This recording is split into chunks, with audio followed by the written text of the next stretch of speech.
તમારા દ્વારા ઇમ્પોર્ટ કે એક્સપોર્ટ કરાયેલો માલ પોર્ટ કે એરપોર્ટ પર જ અટકી જશે જો તમે પદ્ધતિસર ઈ-વે બિલ નહીં બનાવ્યું હોય તો.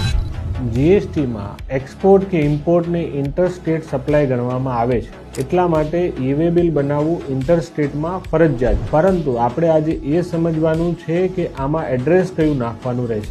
જ્યારે તમે ગુડ્સ એક્સપોર્ટ કરતા હોય ત્યારે બિલ ટુ પાર્ટીમાં ભલે ફોરેનનું એડ્રેસ હોય, પરંતુ શિપિંગ એડ્રેસમાં તમારે ફોરેનનું લોકેશન નાખવાનું નથી. ત્યાં તમારે ઇન્ડિયાનું એડ્રેસ, પોર્ટ, એરપોર્ટ અથવા તો જ્યાંથી માલ દેશની બહાર જઈ રહ્યો છે તે લોકેશનનો પિનકોડ નાખવાનો રહેશે. આવી જ રીતે ઇમ્પોર્ટ કરતી વખતે પણ બિલ ફ્રોમમાં ભલે ને તમે ફોરેનનું એડ્રેસ નાખો, પરંતુ ડિસ્પેચ એડ્રેસની ડિટેલમાં તમારે જ્યાં માલ ઇમ્પોર્ટ કર્યો હોય એટલે કે ઉતાર્યો હોય ત્યાંના પોર્ટ, એરપોર્ટ કે બોર્ડરનું લોકેશનનું જે પિનકોડ હોય તે જ નાખવાનું રહેશે. એટલા માટે ખાસ કરીને આપણે એક વાતનું ધ્યાન રાખવાનું છે કે શિપિંગ એડ્રેસ હોય કે ડિસ્પેચ એડ્રેસ બંનેમાં ફોરેનનું લોકેશન નાખવાનું નથી.